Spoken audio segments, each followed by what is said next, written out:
Hello, welcome in everybody to Unspoken Real Talk, where men come to talk about everything men's wellness. I changed it from men's mental health to men's wellness because we are striving to get well and not put the stigma on mental illness. That's what we're switching. So I have my brother with me in authorship, Marc. Help me Beausejour. say it. Beausejour. Beausejour. Well, I'm you got trying to it. get I'm You trying got to get it. I've been practicing it too. That's what's Um, up. I love it. I usually have questions, but I talked to my brother prior to, and he has a plan on what he wants to talk to you all about.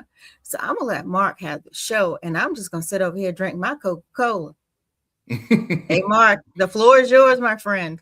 All right. Thank you so much, Miss Pamela, for having me. It's always a pleasure to come on your platform and to discuss all things on mental health wellness, especially mental wellness in the Black community.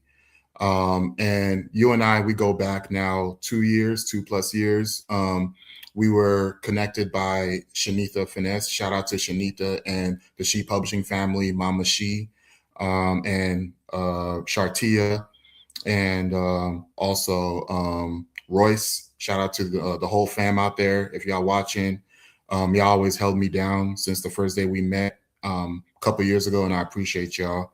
So yeah, I definitely appreciate our relationship, and I want to definitely thank you first and foremost to invite me to be one of the co-authors in the Unspoken series, because before you approached me, and you've heard this at nauseum during our past interviews, I had no plan of really releasing what I endured as a child and how that plays a part in my struggle with mental wellness over the years. So I'm glad that you allowed me to share my story on the Unspoken series, and I'm very happy to share it. Well, some of the stories that were not in the books, a couple of them I kind of held back on. A couple of them I did include in the book, about how I was thoroughly bullied in my elementary school years, and how that really kind of affected me not only emotionally but somewhat psychologically during my early development and growing up, just enduring what I had to endure in those early years. And for my viewers, I don't want you to think of this as sort of like a pity stream or anything like that, because my goal is to kind of enlighten the audience and kind of expose what I went through during my younger years, to basically speak to others who may be going through the same thing or may have kids who are silently crying for help. I want you to notice the signs, because only we can put a stop to what's going on and stop the cycle of ignoring our children who are crying for help, mentally and emotionally. So I hope my story sort of reaches to y'all and not only tugs at your heartstrings, but inspires us to go out there and make a real difference. I'm going to save you some writing because I know you're in the middle of a new book, and I'm going to save you Yes. some writing. When I gear towards the kids later this year, which now turns into a third one, I'm going to take your story and move it into that book. So that saves you some writing. That's awesome. And I've got the questions together for the next one. But Mhm. again, if you're doing your book, don't feel like feel bad if you have to say no. But the one we got coming up is questions answered, and it's all the questions from different women Mhm. about men's mental health that they're scared to ask their partner. So it's Mhm. more or less like, I think like one of the questions is, why don't you talk to me? And Mhm. you're answering it from your point of view. Yes. Why, if your mate partner comes in and goes, you know, you shut, you don't want to talk to me. And it's just our men of unspoken just giving their point of view, answering the questions. So it's not like, I don't want to say not that you don't have to think, it's Mhm. that you don't have to go so deep Mhm. to do this one. This one is just answering the women's questions from your point of view. Okay, that's cool. I can handle that. Yeah, so it's hopefully, when I send them out, it doesn't take maybe an hour, maybe from people days or something like that. So, Yeah, and depends on when you send it because the new book that I'm working on right now, and I posted it earlier on all my social media. So one of my mhm, goals this year was to, as an author, and to introduce myself to the audience. My name again is Marc Beausejour. I'm the author of the award-winning Black Cyrano series, which has won twice the She Publishing Triple Threat Award last year, and also Fires of Justice also took third place in the Meet the World Image Solutions for the Culture Book Awards. So I'm very proud of my accomplishments, and I pray and hope to continue to garner more awards as the years go by. But um, I've been working on a new book right now. It's not related to the series. It's a standalone. mhm. It's actually a novella, and I'm projected to finish that novella sometime around mid to late April. So I'm already a good portion of the way through it already. As a matter of fact, I'm 75% complete. So Yeah, once I ours got everything got pushed back a little bit just because I'm going for June because I'm June, just so you know, like Mark's yeah. sharing a little tidbits. June on this podcast is Men's Mental Wellness Month, Yes. and I am bringing out the big stuff. We're gonna Mhm. be y'all gonna get sick of seeing us, but I'm gonna have all 39 unspoken men. I'm trapping them down. We're working on coffee and conversations, which would be broadcast live, where men come together and talk over coffee or whatever their sip is. Yeah, So I'm trying to absolutely. do that in Dedrick's area, Miss Rhonda's area, down in Richmond.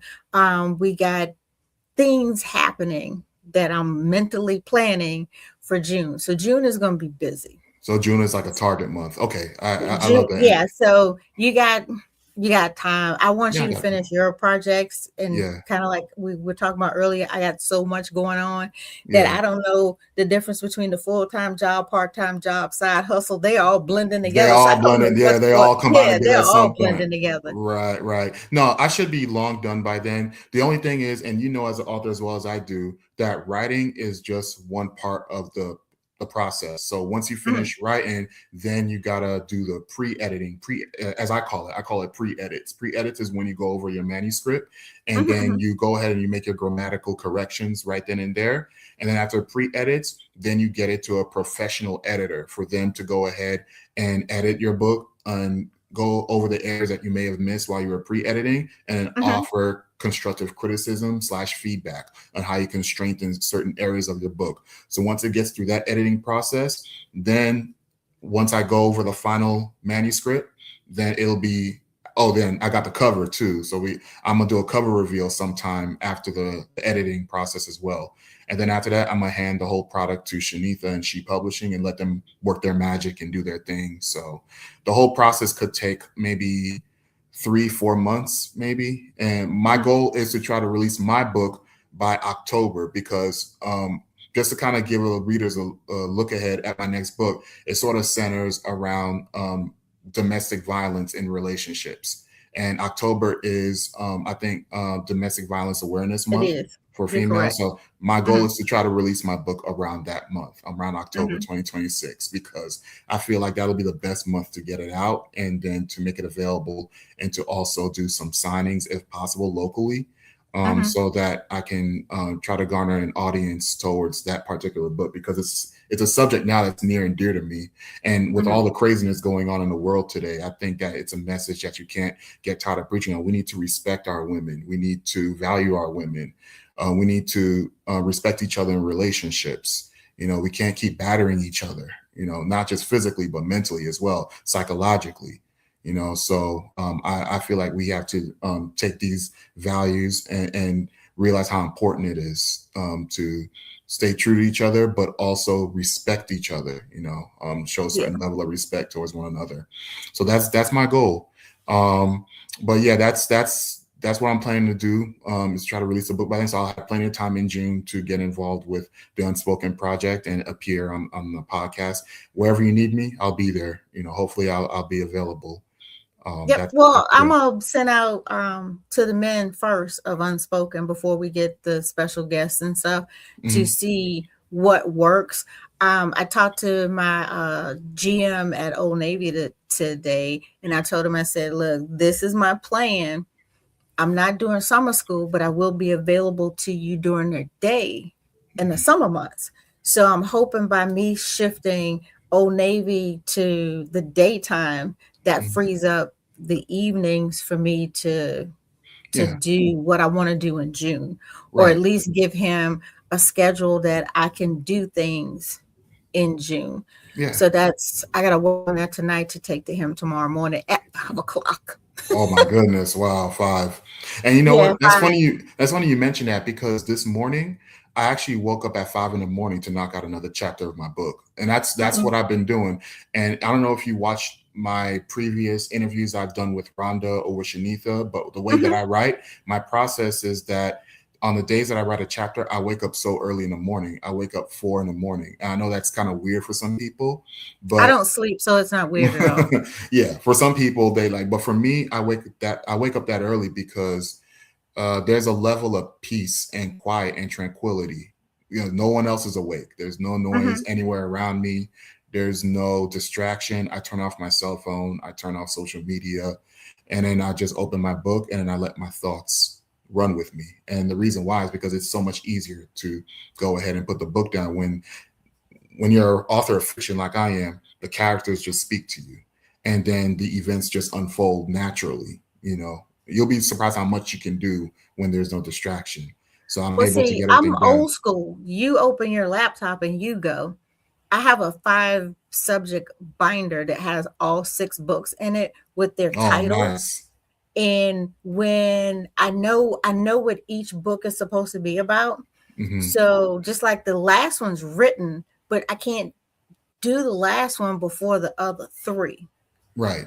So that's and they're all done. I just got to Hmm. take them from the note. And when I say they're done. Wow. It's just taking them from, and see, for me, I I I write it like that, Hmm. and then I when I go to transfer it, it Hmm. goes from whatever. Let's say one page has like 4 paragraphs on it. That Hmm. 4 paragraph turns into 3 pages because I'm typing it, and then the mind keeps going with the paragraph, and Hmm. then it flows into the next one, and then I'm just sitting here with a marker just crossing out the pages that I've done. So, with me doing whodunits, or Hmm. I call them whodunits, but people say they're mysteries. I'm like, it's whodunits, but okay. Um, Hmm. I can always twist it just a little bit more. Hmm. And then one of my students was so angry with me when he bought one of my books back. He said, "That's not who I thought did it." I said, "Then I'm doing my job." Because if you could figure out who did it before Hmm. you got to the end, then I didn't do my job. So I'm Right. glad you're angry. Hmm. So that makes me excited about the little lady in Indianapolis that sends me an email and a text once a month. Have you finished the other book? Because she's waiting to go in order. So I got a little lady. If I don't do nothing but sell one book, I got a Hmm. little lady that's waiting for this one book, Oh yeah, this yeah. one book. And I'm like, oh gosh. Yeah, I remember I used to get like those type of messages too about books in my series, like Mhm. what's gonna come next, like especially after I finish Street Retribution, because Street Retribution, one of my books, which I actually have a copy here. I want to show the audience real quick. So I always come prepared, you know me. So I got Street Retribution right here. So this is one of the books in my series. So Uh-huh. this book is about a former gang member. He was a gang member as a child. He grew up and he becomes a defense lawyer, a defense attorney. He actually was responsible for throwing the gang leader that he used to work under behind bars. Years later, the gang leader gets out of prison on a loophole and is now hunting him down. So that's why I call it Street Retribution. It's like one of my crime novels. Mhm. That this book actually ends on a cliffhanger ending, so it doesn't have a straight ending. So that's why readers are like, man, is this how it ends? Like what? Like, I kind Yeah. of end it like Uh-huh. that, and I mean to do that because it was going to set the stage for my last book, Divine Vengeance, which is the Mm-hmm. last book that's going to end the series. So that's, as a writer, we have to do that. We have to raise the suspense level, and then leave the readers always guessing. That's part of our makeup. So that's what we got to Well, the do. person, and then you know how we like to talk about this stuff. The person in book 6, Mm-hmm. they got back together. It's like a YMCA setting, and every time I tell people like this, they go, "Ew." But he's like, "Hey, romantic, everything, pedals in the pool." He said, "Let's go for a swim." She says, Mm-hmm. "No, you go ahead because I want to finish eating." So he Mm-hmm. goes and he gets up on a high dive board or whatever. Mm-hmm. He jumps in. She has changed the water to acid. Oh my goodness. So he's bobbing up and down in the water. She's standing at the edge of the pool and she walks away. All he can see is her red bottoms as Mm-hmm. they walk away. She thinks he's dead. Somebody pulls him out of the water or the acid, air quote. Mm-hmm. And that starts the next The next 6 six. because he's Oh. gonna go off and somebody's gonna do the plastic surgery and everything, and Mm-hmm. he's gonna come Remake back in them. the next. Yeah, he's gonna Mm-hmm. come back in the next 6 after her at Uh-oh. every turn. Uh-oh. Y'all hear her out there, audience? Yo, y'all gotta cop her books too. She Look, look, at look at every that. turn, he's gonna come back for her. And I've already started that series in another binder. And Mm-hmm. it's just like, I take it with me, That's wherever dope. I go. And Yeah. when something hits me that fits each one, Mm-hmm. then I'll jump in. And the thing, like with Mark knows his people. He knows how he wants to do it. Each one of my books is one word title done on purpose. Mm. Okay. So, and it matches what's going on in the book, but it's only one word. Wow. So Yeah. I keep all my books to one, like the first one was Noxious. This one, the Mm. last one I released was Vengeance. And I Vengeance, forgot yeah. the other one. I mean, they're all one word. Mm-hmm. And this one is to return and seek something. The Oh, one I got coming out next. So okay. yeah, There's always a yeah, purpose to your titles. That's dope. And that's a yeah, great one word. concept. I like it. I like it. Yeah, I try to keep my titles as sort of like constrained or kind of limited as possible because I don't want it to Hmm. kind of drown out the whole cover. But the title of my next book is going to be crazy. Like, wait till you see I that. That's can't going to, wait. I so can't wait. yeah. So when I do the cover reel, that'll be crazy. But let me go ahead and kind of start on how I began my authorship journey. So but before I start, I do want to take this time to send my heartfelt thoughts, condolences, and prayers to the parents of 12-year-old Jada West, who was murdered in Atlanta um, this past week. And, it was discovered that prior to her murder, she was actually bullied for since she got to that school. So she was going through bullying, and then I guess the situation came to a head, and she was murdered. And when I read that story, you don't you for those of you who did not have to go through that, you wouldn't understand how much that story triggered me. And I'm gonna tell you why. Because she was only 12 years old. Let that sink in to my audience that's watching. She was only 12 years of age, 12 years old. Now, when I was going through my situation, I was way younger, and I could list two occasions where, and I always say this, I could have been a casualty. Like there were two occasions I could think of right away where if things have gotten too far, there would be no Black Cyrano. There would be no Black Cyrano series. There would be no author sitting in front of you talking to you the way that I'm talking to you right now. Um, One of my earliest accounts that I can recall of um, sort of like bullying, I guess you could say, an experience that I endured was actually before I went to public school. Because in the unspoken book, I talked about my experiences when I switched from going to a Catholic school or Catholic or private school, and then making the transition to a public school. I realized that they were two different worlds. But my introduction to that actually started before I transferred to the public school. So it was actually in the summer between then, I was actually still going. I just finished, I guess, my first grade in the Catholic school, and there was like a after school program or some type of special program where this adult would watch a group of kids, and then they would one day this adult took the group of kids to the neighborhood pool, and this was in New York, so we had neighborhood pools everywhere. You had public parks in Queens, Manhattan, etc.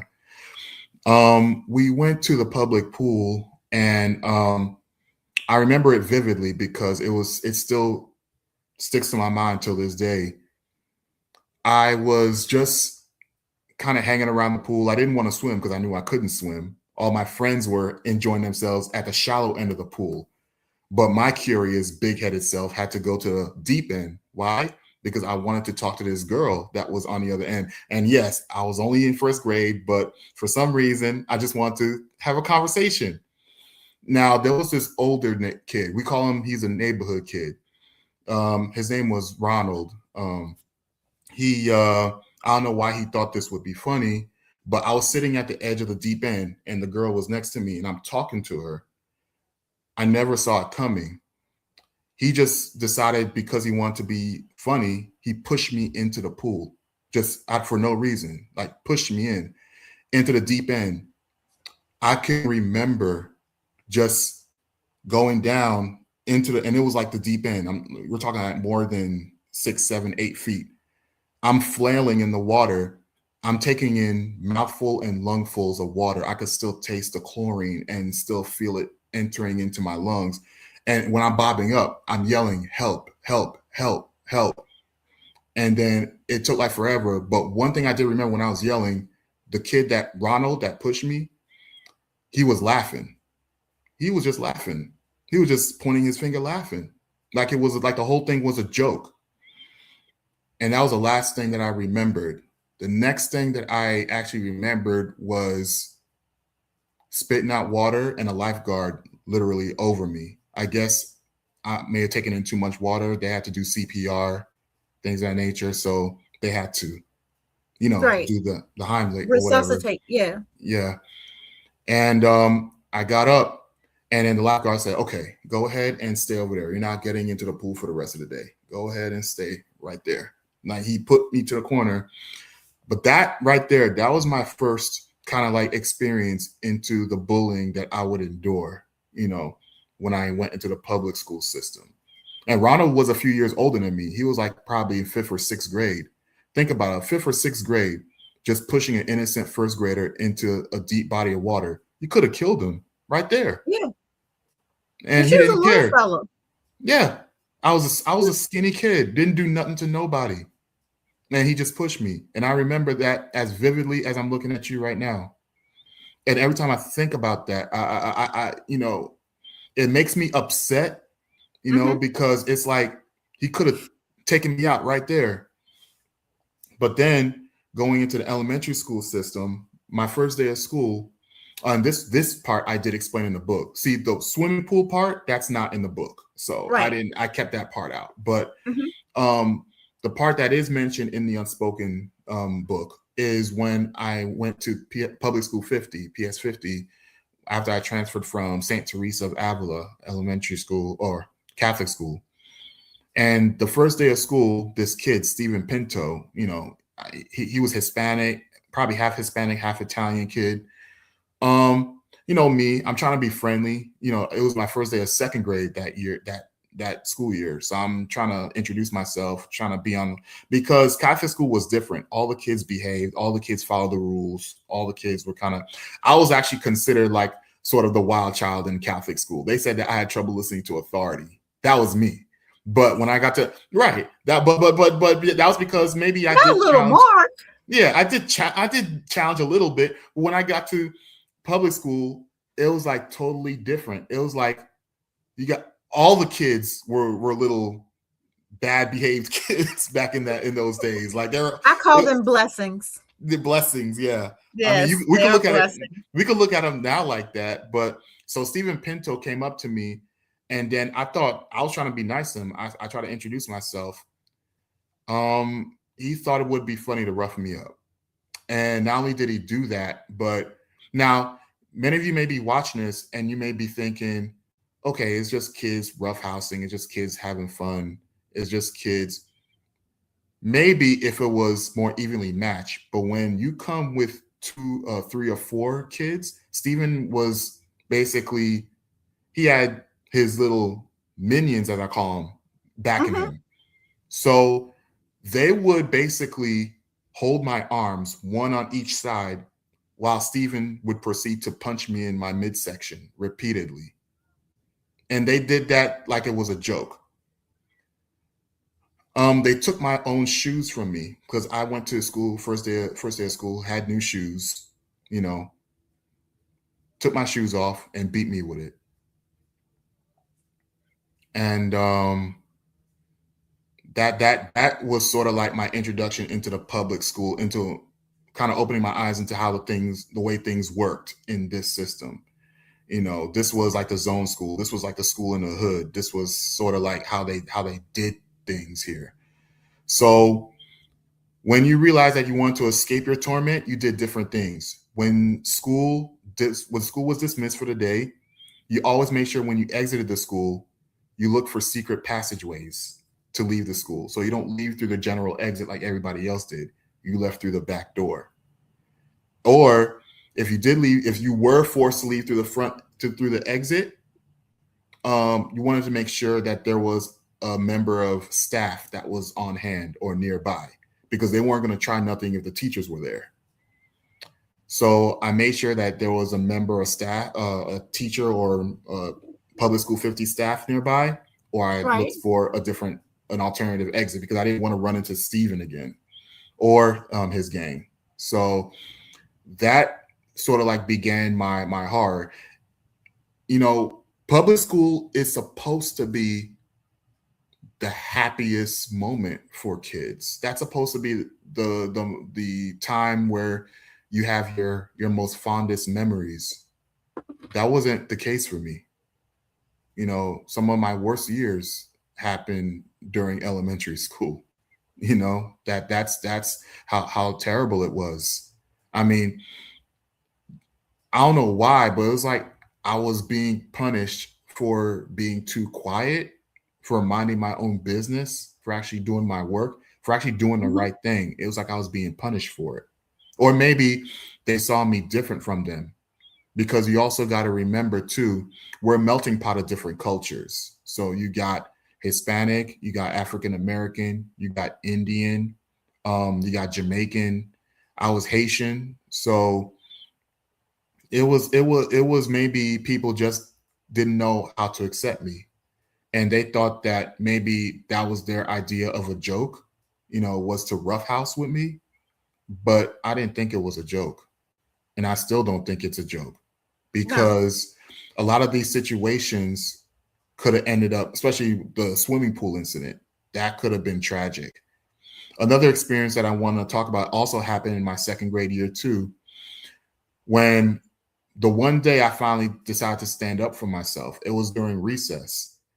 The kids, Steven and his gang, had caught up with me again. The And minions. the minions, yep. Okay. And I got sick and tired of them messing with me. I got sick and tired of it. So I don't know what led me to do this, but it was like in a sandbox or in an area that had like a lot of sand or something. It might have been a playground or something. I don't know. We didn't have too many playgrounds there because we was on asphalt. You know how the structures in New York are just. Right. But years later, the kid said I did this. I don't know how true it was, but he said that I threw something at him. Maybe I did. Maybe it was but I knew it was out of self defense. Mm-hmm. He said I threw sand in his eyes, and if I did that, him and his gang started to chase me, and I remember that they're chasing me, and I could still remember the malice in their eyes. It was like it was a scary thing, because if they had caught up to me, I was afraid that they were going to do some serious damage. So I remember running as fast as I could, as hard as I could, and I was running, and I took a look back to see if they were still following me. Only one of them, which was a kid that I talked to years later, he was still following me, but he turned off laughing. And I was wondering, why was he laughing and he's turning off this way? Well, it was because he knew that I was about to run headfirst into a fence pole. And I ran into the fence pole. My head was basically busted. And they had to call the ambulance. They had to call the first responders because the school nurse couldn't stop the bleeding. So they called the ambulance. They actually loaded me in the back of the ambulance car, and they wheeled me to Jamaica Hospital. And then I could literally remember them stitching my head up because it was just bust open. And it's probably not as visible now, but if you see right here, there's like a little line right here. I still have the scar from that. I was like, yeah, I can see it. Yeah. So that's always a reminder. And every time I look at that, it reminded me that yeah, this happened because of a result of the bullying that I went through in PS50. And that was another experience that I had. And believe me, that was just the tip of the iceberg because it seemed like, and the third, when I went to third grade, Stephen eventually moved away. But every year there was another kid that was there to take his place. It seemed like there was another kid that was giving me a hard time. There's another kid that wanted to just start beef with me. There was another kid that just wanted to, I don't know what it was, Pamela. I don't know what it was. I don't know what I did. I don't know what I did to attract this type of unwanted attention. Like, what am I doing wrong here? I always used to blame myself. Like, why am I being, and then people may ask, well, why didn't you go to your parents about this? I love my parents, all my heart, all my soul. Lord knows they did the best that they could. But there were times where sometimes I felt that they were too busy and they didn't really want to hear my concerns. I told Mm-hmm. my father that I was being bullied once. And then my father's advice was that I had to stand up for myself. Just stand up for myself. But I always failed to ask him, well, what if the odds are stacked against me? I mean, stand up for myself, yeah, if it's 1-on-1, but if it's 2-on-1, 3-on-1, 4-on-1, well, how do you deal with that? And I wasn't the type of kid that I had, I didn't say I didn't have no friends at all. I had some kids that you could call acquaintances, and maybe those that I knew along the way or, Mm-hmm. around the way, so to speak. That was cool. But I didn't have like, you know, the person, like I didn't have no one that had my back like that. So that was an issue. And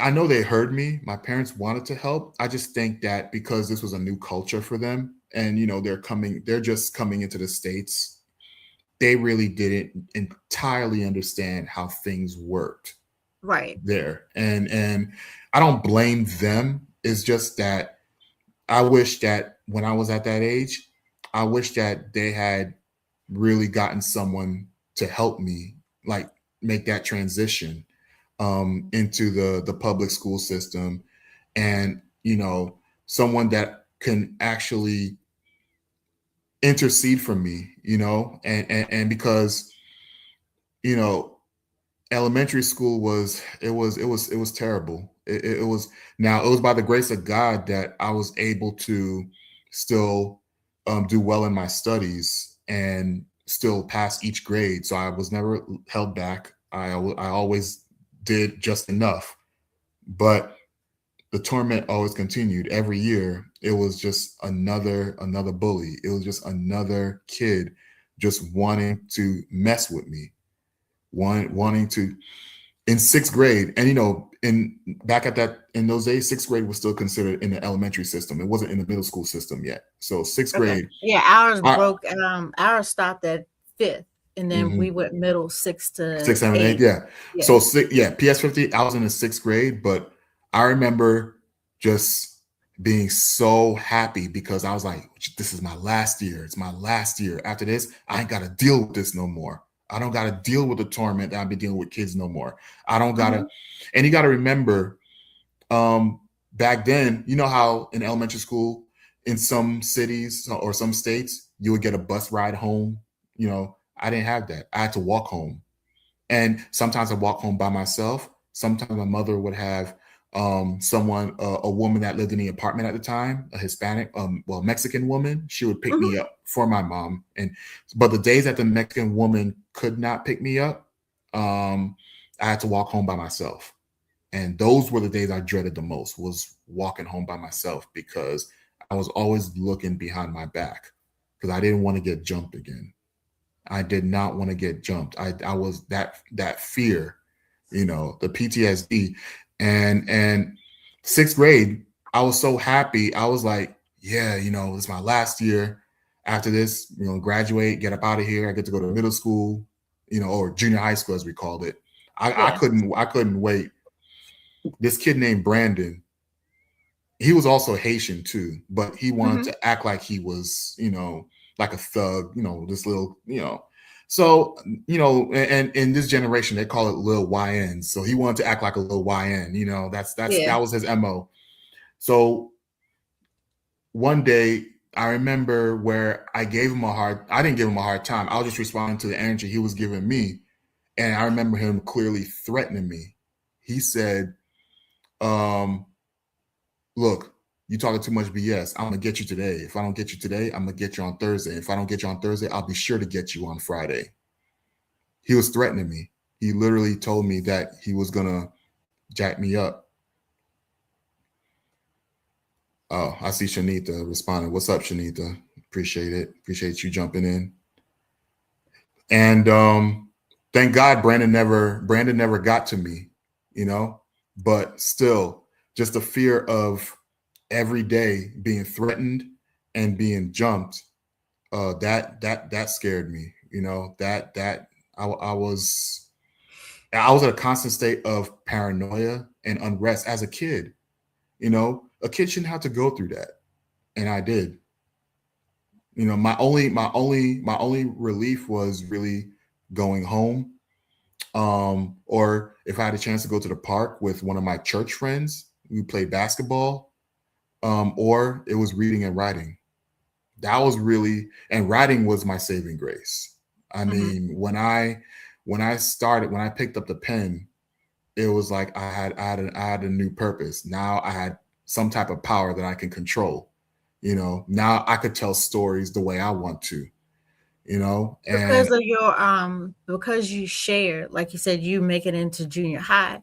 I I don't want to say use you, but I share your story because it is constant. It's something that for whatever reason is not going away. And you were saying when you were little, you were wondering why this was happening to you. At that point, it was something you probably couldn't handle.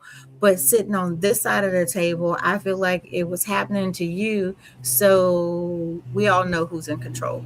But he knew where you were going to be at this stage of your life, where you were going to be able to share this with other young kids. Your story is going to help somebody. You did meet somebody when we were together last year, mm-hmm, that that one young man. So if you think about that, even though you had to endure all that, your stories are going to help some young person who's trying to find another way to get home other than going through the front of the building. yeah, you're right. And it was crazy. I remember that too. You talking about a couple years ago? Oh, was it last year? Yeah, it was last It was year. last year. Hmm. Yeah, when we went to the school visit, and then you started talking about it, and then there was clamor for me to talk about my experience, and Hmm. I didn't go into detail like I did during this live, but I did kind of open the doors to the kids to what I was going through. And I remember many of them being in shock, like, really, he went through that? Like, they couldn't Yeah, because believe that it. young man that came to me and he said, can I talk to him?" And I was like, "Yeah, let me." That's when we were looking for him in the cafeteria so that Mhm. he could talk Right. to you. Wow. Wow. Yeah, and I remember the teachers that were there, they were trying to look for him because they didn't know if he was going through something too, if he was being Hmm. bullied. And when I saw that, I was like, wow, like, yeah, this is why God wanted me. to survive till now. I mean, to survive drowning, and then also to survive the head trauma that happened when I was being chased by the gang into the fence pole. To survive all of that, many kids probably would have not made it through that. But There are I many that have not made it, yeah. but with your story, you will be able to help some who, just like the two guys that sent me the email, that because of the books, the stories that you guys have shared and unspoken, where Mhm. they had thought about alternate avenues, they've seen the podcast, then they got the books and they read the books and they chose different avenues to. So unspoken has reached two that thought about doing something different. Hence, while I'm still here, this, we've reached two that thought about doing something to themselves, It's funny and you they've gone a mentioned different avenue. So, it's funny you mentioned that because going through the torment I went through in elementary school, there were so many nights where I contemplated self-harm. There were so many nights I contemplated suicide because I just did not want to go through the torment anymore. I did not want to go through having to look for secret passageways, having to look mhm, for back doors to exit the school, having to try to having to run home. I didn't want to live in fear anymore. You know, I was sick of it. I was like, you know what? Let me just take myself out of the equation. But if I had done that, then people today would not be listening to my story. That kid that listened to me last year at the school, if I had done that, who would he, and let's say he was going through something, mhm, if I wasn't there to talk about my experiences. I mean, so that what I did, and like I said, I thank you, Pamela, for allowing me to express myself and allowing me to tell my story, because not a lot of people do that. And again, I'm not sharing this to get any sympathy points. I don't I'm way beyond that point now. I don't want that. But I'm just sharing my story because who knows what other kids are going through that. And then they're still silent about it. They're not speaking up, you know. They're experiencing this torment and they're holding it internally. And the reason why I held it in so much was because in our community, I'm talking about the Haitian community. mhm, We have a so we have a strong sense of family and also spiritualism. So I love the family and culture and community aspect of my Haitian culture. I always rep my Haitian culture, bottom line, real talk. I stand 10 toes down with it without question. But I do notice that there is a stigma in our community when it comes to the subject of Black male mental health and just mental health in general. The mhm, reason I say that is because my community, every time you try to express yourself to state that this is what I'm going through or this is what I'm experiencing, right away, their first answer, especially if you're coming from a religious family, their first answer is pray about it. Their first answer is go to God about it.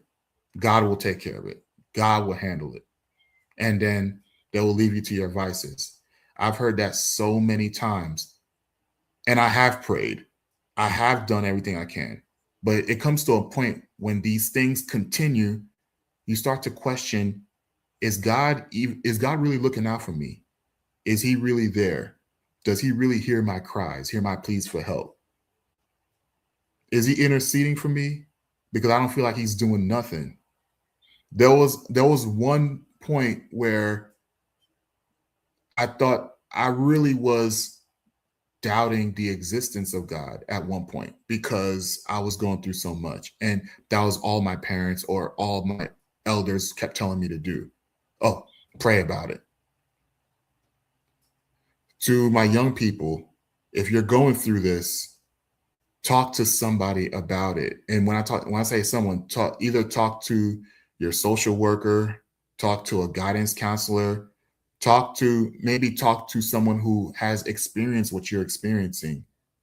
Yes, it's good to pray about certain things. It's good to to lift things up in prayer. As a man of faith, I'm all for that. But I think in a word, there's also something that says faith without works is dead. You got to put in the work too. If you need help, you got to work for yourself. You have to save yourself. You have to do what's best for you. You know what I'm saying? Yeah. Don't bottle it all in and hold it all in, because before long that pressure is going to keep building up in you, and then you might lash out at somebody or do something that you're going to regret, you So know. I know you have a plan. I know you have your books in what you do. Um, as a person in the school system, public school system, I need you to think about this. I need you to think about putting yourself in the public schools. I'm not pressuring you one way or the other, but as a person in the public schools, you're needed.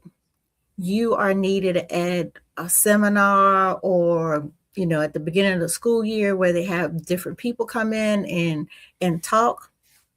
I mean, just you're needed, because the kids need to see that there is somebody out there like themselves that is struggling and has struggled, has been bullied, and came out on the other side, writing books, successful, telling a story, and it's still here. That you, even though you thought about it, you didn't take that path. You thought about it, and you're honest about it. I thought about it. I wanted to do this, but I didn't. Not telling them that they they have to follow your path, but just to see, if I was a student, if I was a young Black male, along with the rest of the population, if I see that this brother has struggled, he broke the stigma. He's not afraid to talk about it. He talked to somebody. He's sharing his story. Maybe I can go to my counselor. Maybe I can go, even though you said pray about it. Maybe he didn't think about going to his clergy person. Maybe he didn't think about it. You know, you are needed in the public school systems. Thank you. And you told me that, and I've pondered over it, and it's still something that I'm thinking about doing. Because actually, after I release this book, my next venture, well, it depends, because the way that my book is coming out now, I might need a part two to that. So, but yeah, I but know after she needs to be okay with that. she will. But She'll be all after right. she'll be all right. She'll be all right. But after I finish my adult contemporary books, I am thinking about delving into children's writing, or writing children's books. That's my next step. And I do want to center it around childhood bullying, kind of using my early childhood experiences, and then putting it in story form so that I can educate and teach this generation of kids how to deal with bullies, and how to deal with, dealing with trauma and dealing with depression. Because believe it or not, the years after I was bullied in elementary school, throughout middle school, high school, I fought bouts of depression. A lot of people Mm-hmm. didn't know that. I was so depressed.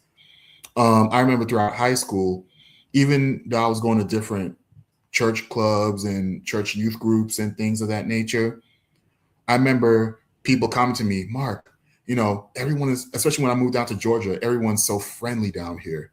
everyone is like that Southern hospitality. I couldn't get with it because me, I'm coming down here. When I moved to Georgia from New York, I was trying to be exactly Shanita. Thank you. We don't play. I appreciate that. I love my fam. Shout out to you. Um, but I wasn't with the Southern hospitality stuff when I came down here because I was Mhm. like, you know what, leave me alone. I'm gonna leave you alone. I was trying to remake myself. Like, okay, I come out of Georgia. I'm gonna try to be hard now. Like, I'm gonna try to tell people what New York is about. Even though I barely survived up there, but now I'm gonna try to play it out. Like, nobody will ever know what I went through up there because I don't want nobody to know about it. Mhm. So whenever people approach me, especially in my freshman year of high school, I was going to start fights. And that's when things sort of escalated. So in gym class, this kid, and I'm the new kid in Kennesaw Mountain High School. We were in gym class. Gym class was over. This kid thought it would be funny to shank me. If those of you who don't know what shank is, pull down your shorts in front of Mhm. everybody. Mhm. He thought it'd be funny to do that. So I turned around and I pushed him and I said, "You think you funny, right? Let me see how funny I am when I punch you in your MFing Mhm. face." And then I saw him like this, like he got shook. That was the first time in my life I'm like, I felt like power. Like, okay, Mhm. I already dealt with all the bullying in New York. I'm not dealing with this crap down here. Heck no. You know what I'm saying? I'm not going through this again.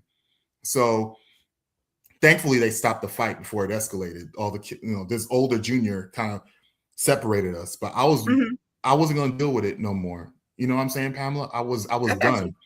And after that, my high school years, my college years, they sort of went smoother, and I actually enjoyed my my teenage to my young adult years a whole lot better than I did my It only elementary takes school years. one. You It only know, takes one. And that whole conversation goes through, trust me, I forgot how big our school is, but that thing is huge. It don't take about 5 minutes for a fight that happened way over there that you hmm hear about it way over here. So it don't take long. yeah, You were talking about doing a book, and Shanita knows how my wheels roll, and they just pop up like this. You were talking about doing a book for younger children or younger yes, kids on bullying. I got yes. to throw this out to you. Some kids read and some kids read. So if when doing that, maybe pair it with a journal where they can just get like the snippets at the top and they can write if they want to or something like that for the ones that want to know the story, but they don't want to read. I can't tell you how many kids I got in their high school hmm seniors. hmm Miss Coleman, we got to read all this. So if like a shorter version or something where they can it's it's a busy type of thing, yeah. they'll stick with you. For the Okay. ones that want to know it but they don't want to They don't read. want. They don't want to take the time to They read it. don't want to Yeah, yeah. read. I feel you. Man, if you Yeah. had a coloring page in your book, hmm they go straight to the coloring page. So I'm just saying Go they don't straight want to to read. it. Yeah, yeah. So that's a good idea. I'm definitely going to implement that. My goal is to try to make it as interactive for the readers as it Hmm. will be for me when I write it because I want them to sort of express their experiences as well if they've experienced any type of bullying, any capacity. And like I said before, last year, bullying has taken on new forms today. Now you have technology that's advanced now. I hate to show my age, but back when that was happening to me, they were just Please don't tell me coming. yours is on a piece of paper.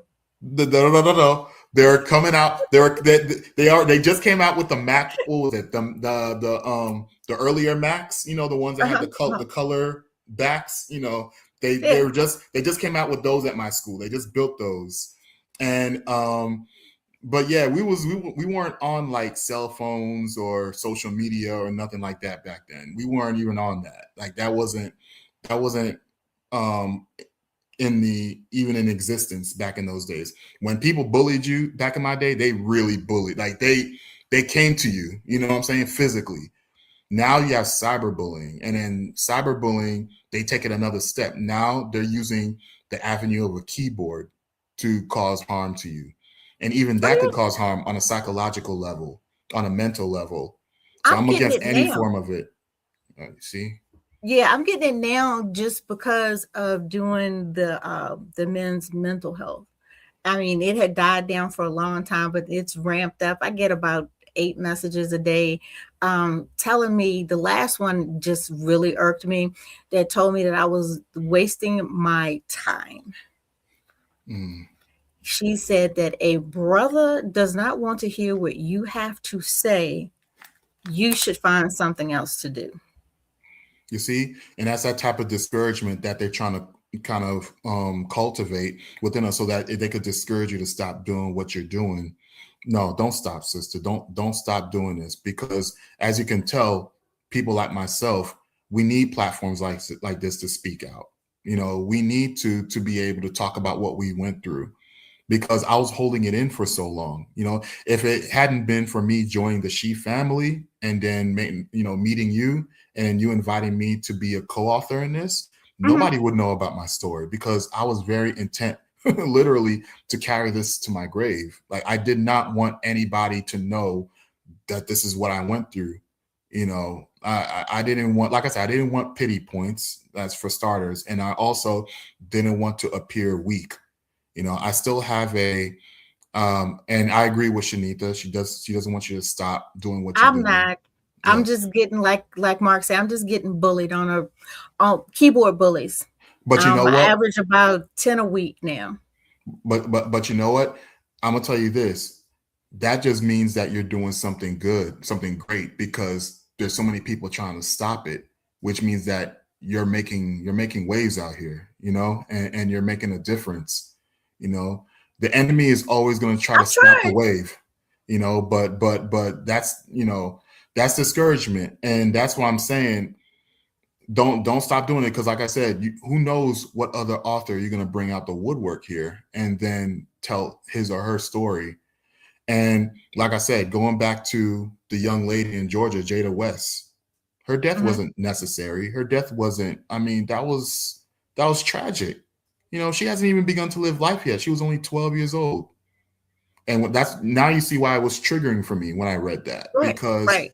like I said, that could have been me. That could have been anybody's story, you know so but yeah, like you said, and you made a great point earlier, God kept me alive for a reason. And he kept me not only to release my books and to um basically tell stories, because somehow God used my grief, my torment, my depression.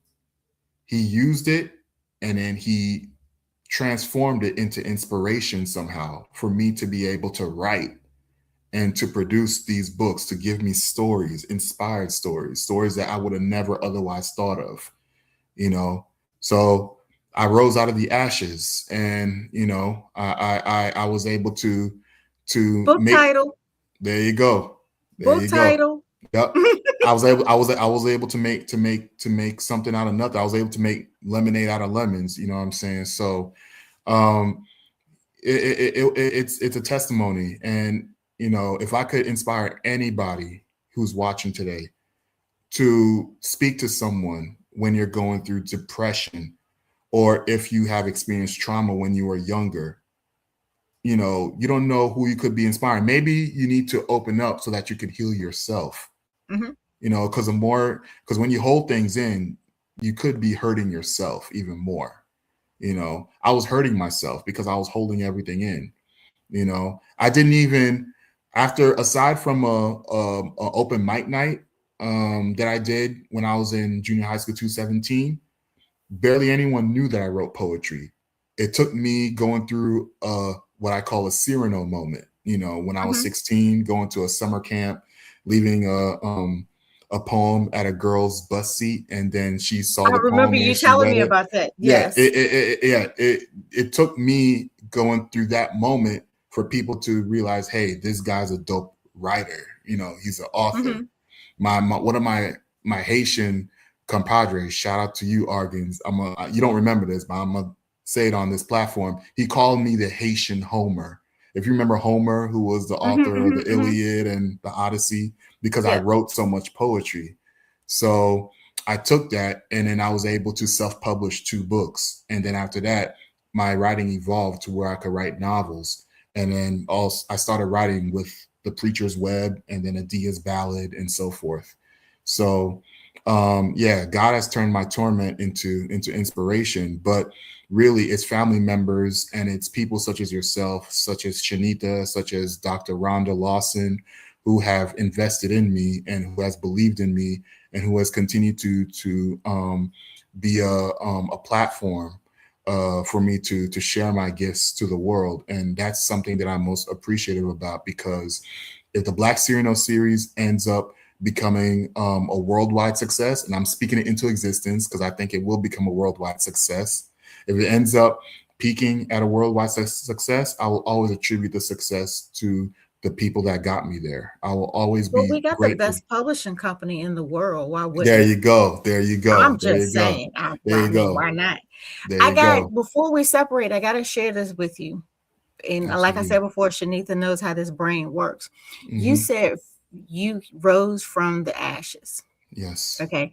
While you were talking, and she knows how my mind works, I visualized a solid black base with ashes coming up, and you're coming up through the middle, your actual body, and the top of it is just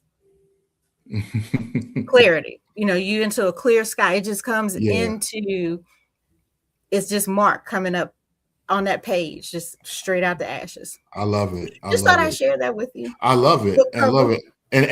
And that's yep.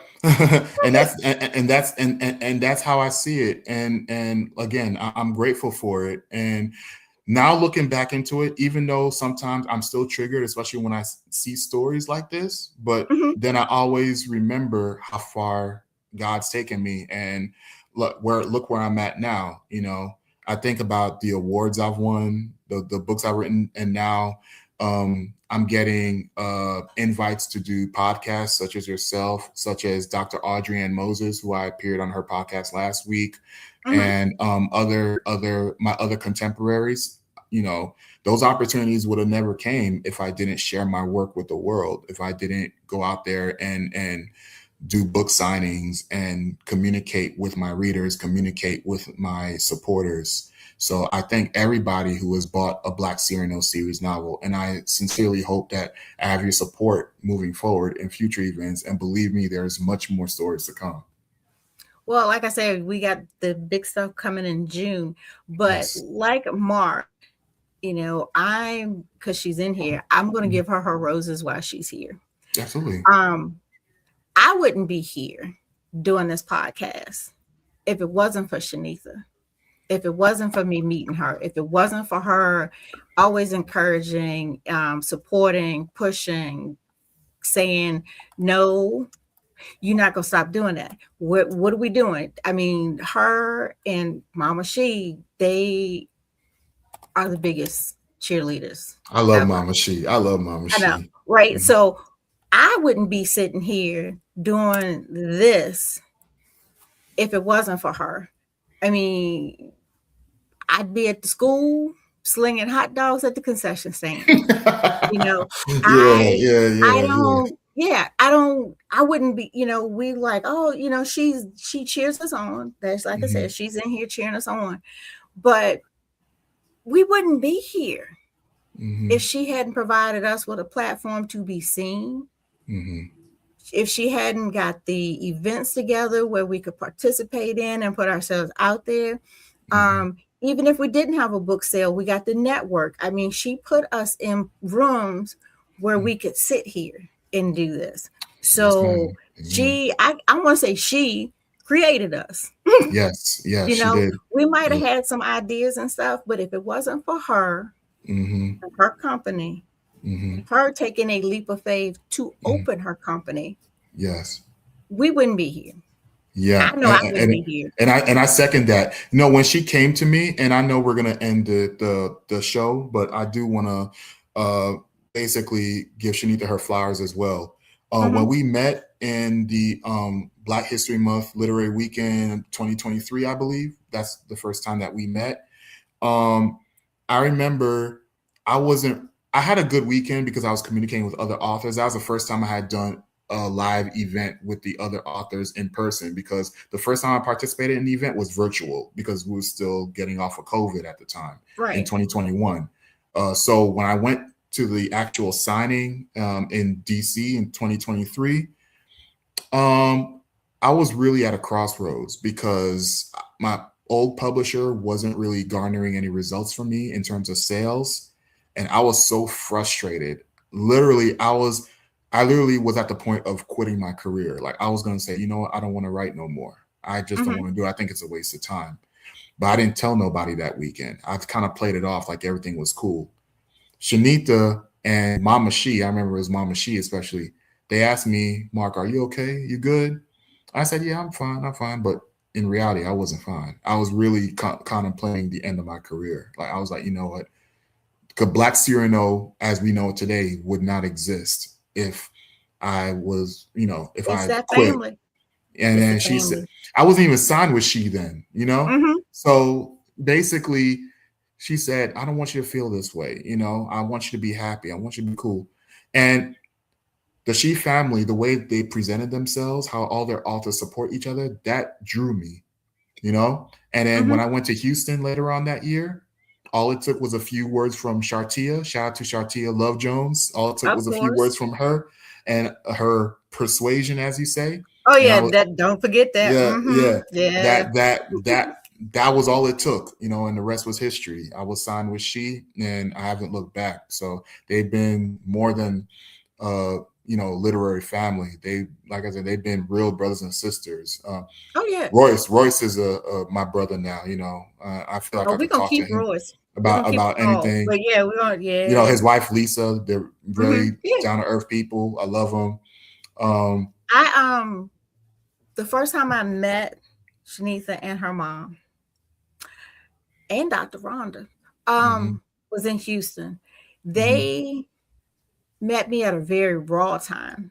mm. Um I mean I had signed with her and everything, but they had met me at a raw time because my grandmother died 2 days Oh, after I met them. She was in the process of dying while I was at my very first event with them. oh wow. And they just wrapped me up and took me. I was like, oh, Took you in. family. But Right. I met Shanitha by accident. And it was, I tell Wow. a story every time. I thought I was sending a totally different person that has the same acronym, Mhm, an email about how my previous so-called hadn't signed with publishing mhm, company had mhm. ghosted me. Wow. I was sending it to her. So I was led to her by And her. that's how my old publishing company did me too. I mean, Mhm, I wouldn't hear from him for days about new works and stuff. Like he has my email, my information. He would mhm. not talk to me, and I gave him a final lifeline. I said, okay, because he was based out of Texas. I said, if you come to the Houston Book Fest, I might consider giving you a second shot. He didn't come, and then Shartia came, and I was like, you know what? God is telling me it's time to leave this guy. Let me go ahead and let me join up with the She fam. So Well, yeah, that's how mine's work. They told me everything I needed to do to fix the book for them to publish it, mhm. and I heard nothing from them. See what I'm saying?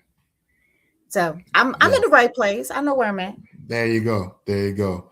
So yeah, I haven't looked back since, and now I feel like the Black Cyrano series is taking off this year, especially with upon the power of last year. What happened Hmm. upon the strength of winning the awards that I won. So now it's Hmm. given the Black Cyrano series, I believe, more credibility. So now I'm able to go to the events and say, hey, the award-winning Black Cyrano series. So now I felt emboldened enough to create what I call the Black Cyrano Tour. So as you know, the tour began in New Orleans, and then I did a book signing at my local bookstore in Ackworth. And Hmm. coming up in April 11th and 12th, I'm going to be in Conyers, Georgia. So I'm going to be at the participating at the book festival there with my series. All I know is I So got to get this book ready for this this. I shouldn't stop saying little old lady, but this little lady mhm. that's in Indianapolis. Because if she don't get the book that's coming behind Vengeance when I get to Indianapolis, she gonna have my hide, Got to get and I'm to it. scared of her. 'Cause, Get to it, Pam. Get they to it. said that when she stopped at the booth, she said her husband was running for some type of office there in Mm, Indianapolis. So if Mm. he got the office, she gonna have my hide. I'm gonna get banned from coming back to the city if I ain't got this If you book. ain't got the If I book, ain't got yeah. but one book Mm-hmm. for her, because she, Mm-hmm. like I told you, she emails me twice a month. Is it done? Little lady, And there you leave me go. alone. Right, right. You should tell her great things take time. That's what you say. Greatness takes time. That's what you should say. You say No, greatness take no, time. no, no. I'm halfway through it. I gotta get it done because this little lady chased me out of Indianapolis. I am toast. It's just I feel this you. one little lady. It's just Wow. because she wants all of them. I told her I can't do that. Right, right, She right. asking too much. Mm, yeah. But I will send you the link to everything that's going on going forward. June is a Awesome. big month. June Okay. is a real big month. Ooh, June's a big month. We doing on location interviews, like I said, in conversations. It's a big month. Unspoken is unspoken. The men are unspoken gonna be busy in that month, but I'm working on Okay. it. Okay. Yeah, keep me posted. And also, may not be this year, but next year, I would like to explore doing book events in near your way, like the Virginia, North Carolina region, because I ain't never done a signing there yet. I've done a signing in South Carolina before, but not North Mhm. Carolina or So Virginia. the one I go to, and then I'm gonna hop off because I got one coming on at 8:30. Yeah, I understand. Um, that the one I go to here in Virginia is in April, and Okay. that's the one that was the very first one I ever did, Hmm. and I've been doing that same one with him because I hadn't signed up for it, and it's like Right. next month, and he sent me like Mr. Curtis, Okay. where your application at? I hadn't seen anything. Is it a 1 day event or is it more than 1 day? It's one day. It's 1 day. It's a Friday. You check in on Friday, and now he's doing authors meet and greet, and then you have Okay. the whole next day. And his location, as he's finally got a location. It wasn't a library, but his location is a really good location. So Okay. Give me if you can give me information on that because I definitely would like to participate next year in that. So no um worries. yeah. But I'm gonna let you go because I know you got another Well, before you interview. go, let everybody know where they can find you. We gotta Ab- we gotta know where we can find you. oh, absolutely. Yeah, so y'all can find me on Facebook, Marc Beausejour. And of course, Instagram. My Instagram handle is Marc_Beausejour. And my last name is of course spelled at the bottom of the presentation there. So Mark And I underscore spelled it Beausejour. correctly. You did. Awesome. I appreciate that. Thank you. And then if you would like to order a signed copy of a Black Cyrano series novel, you could reach out to me on all social media. And then also my email, mbosejor8781 @gmail.com. And you can also check out my catalog at my author site, which is at shepublishingllc.com. And just Mhm. scroll down, you'll see my whole catalog, all 7 books of the Black Cyrano series are down there. So you'll be able to see it. And I'll keep you guys posted on my next book and the progress that I'm making. In the next couple months, I'm going to be doing a book cover reveal for the next book coming up, God willing. So that will be probably about around May to June. I'll be doing that reveal. So keep posted. And like I said, those of you who are in Georgia, I will be at the Conyers Book Festival at the Georgia International Horse Park on April 11th and 12th. So for any listeners who are in the Georgia area, mark your calendars and plan to see me and join the Black Cyrano experience. I appreciate y'all support once again. Thank you, friend, and I will send you the link to come back and join us again. Absolutely. I'll be waiting for it. Thank you so much for having me. All right. Thanks, dear. Have a good You're one. welcome. You too. Bye. Bye bye. Mhm.